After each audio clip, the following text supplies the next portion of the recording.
Often when we think of ancient people, we imagine hunting and gathering brutes who cared little about their appearance.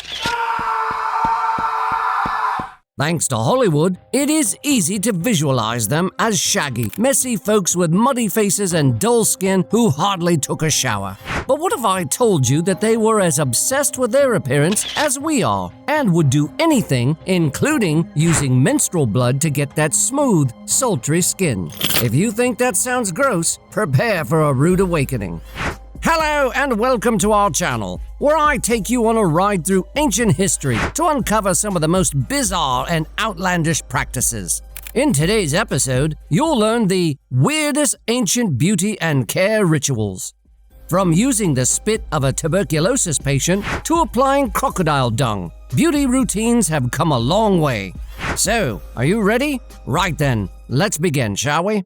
In 2018, Kim Kardashian launched her vampire facial routine, which involved using her own blood, and everyone went bonkers. The whole routine was so absurd that the resulting backlash was so unyielding that the supermodel had to withdraw her invention. Talk of eating your own vomit. However, if people knew what ancient women did to achieve silvery skin, they'd cut Kim K some slack. After all, deliberately contracting tuberculosis just to get pale skin is about the craziest as it can get. I don't know what it is about pale skin, but it appears to be the holy grail, the zenith of beauty in ancient times. You won't believe the heights and depths women would go to get the much sought-after skin color. Women in ancient Rome would rub chalk and bathe in donkey milk, while the Greeks resorted to applying lead to their skin. However, the women in the Victorian era trumped them all by applying the spit from a tuberculosis patient. They collected as many quantities as possible and stored them in jars and bottles. I can only imagine the sheer number of women who contracted tuberculosis due to this bizarre beauty trend. Sadly, there were no reliable and efficient treatments for tuberculosis, with about 3 million people dying from the disease during that era. However, this didn't deter the women from vying for the holy grail, pale skin. After all, you either go big or go home. So they went big and eventually went home to be with their lord or whoever they believed in. This bizarre trend is equaled by ancient Rome's use of menstrual blood in their beauty routines. Initially, the blood was used to treat skin diseases such as erysipelas. But trust humans to get creative when it comes to skincare. So somehow the women deduced that if the blood could cure skin infections, it could beautify the skin as well. Therefore, what began as a skin treatment routine eventually became a beauty trick. However, I can't help but wonder if the women used their own blood or had to ask other women for theirs. Did they even trade menstrual blood?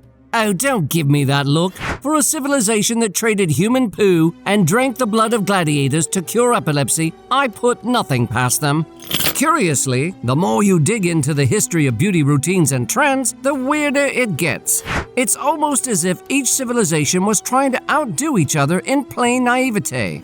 I'm talking about the ancient Egyptians, who thought menstrual blood could cure sagging breasts. Thus, they applied it wantonly on their fallen towers, hoping they'd rise and return to their former posture. Sadly, the breasts remained on a downward trend, flapping helplessly as their bearers went about their normal routines. If you think you've had enough of menstrual blood craziness for one day, let me regale you with one more craze. Medieval Europe used to use a woman's monthly flow in an attempt to cure leprosy. Did you just scream, "What?" The lengths that people would go to get and maintain perfect skin are absolutely insane. And before you run off cursing the ancient people for their reckless use of menstrual blood, know that some women of today have adopted the bizarre practice. A recent trend on TikTok showed ladies using menstrual flow for facials. They believe the flow contained special chemicals that energized the skin, eliminated blemishes, and gave it a nice polish. Sometimes you wonder, who's more weird, ancient folks with little scientific knowledge or modern people with advanced scientific knowledge? Okay, enough of the menstrual craze. On to other bizarre routines ancient women used to enhance their beauty. But let me warn you, these are far worse than what you've heard so far. However, before we do, I would appreciate it if you would like this video and subscribe to our channel for more weird facts. Thanks ever so much.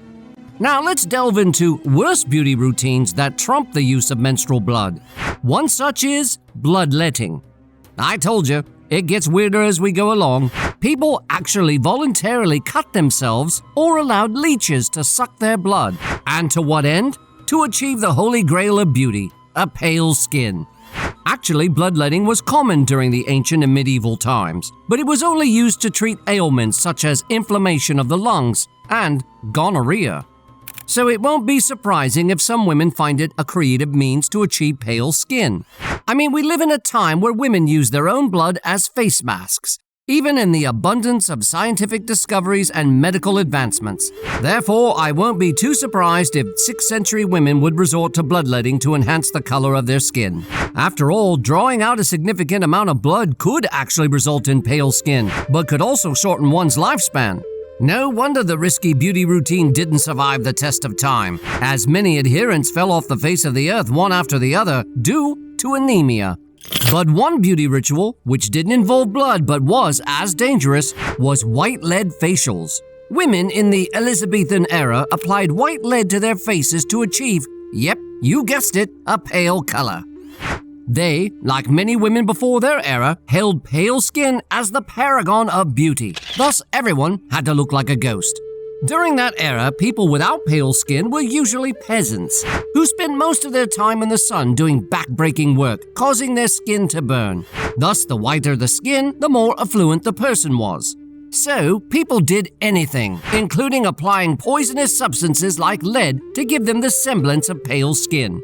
However, it didn't take long for them to realize the ill effects of lead, as its toxins produced skin inflammations and accelerated baldness. One beauty routine that was revolting but less risky was the use of semen to wash the hair. No, not human semen, my silly friend, bull semen. The practitioners believed that bull semen had properties that strengthened and moisturized the hair. Imagine my surprise when I discovered this practice was recently resurrected and has since been in vogue. In fact, some salons in London offer this service at a premium price. And like bees to flowers, people flock there in droves. The semen, which is from the Aberdeen Angus bull, is usually frozen in straws to lose any offensive odors and applied to the hair. It is believed to contain lots of hair protein that gives it a fuller body and shine. I've read a few reviews, and I'm surprised to find a few customers testify to the magic of bull semen. It seems the ancient women were way ahead of their time. Another ancient beauty practice that has found its way into modern skincare rituals is poo facials. Yes, I'm embarrassed to say we've moved from bull semen to animal poo. People in ancient Greece and Rome used animal droppings to enhance their skin tone. Modern people do the same, except the animal droppings in both generations are different. While the women of Rome and Greece waded in crocodile excrement, women and even men of today rub nightingale poo. The women of ancient times frequented bathhouses, where they accessed full-body bathtubs mixed with mud and the special ingredient, freshly collected crocodile dung. Sometimes crocodile poo was soaked in water and made into a face mask in the same way modern people use nightingale poo. The croc's poo was believed to contain anti-aging elements that could get rid of wrinkles and maintain one's youthful looks. Interestingly, women of the Elizabethan era caught the croc poo fever as well. They added the ritual to their poisonous lead facial powder to get the much-desired pale skin color. And before you judge them, know that there are many mud baths around the world that claim to restore one's complexion. And oh, did I also mention that you can get a nightingale poo facial in New York for as low as $180? Bizarre? Well, it all boils down to choices, doesn't it? And of course, the size of your wallet. And this brings us to the end of today's episode.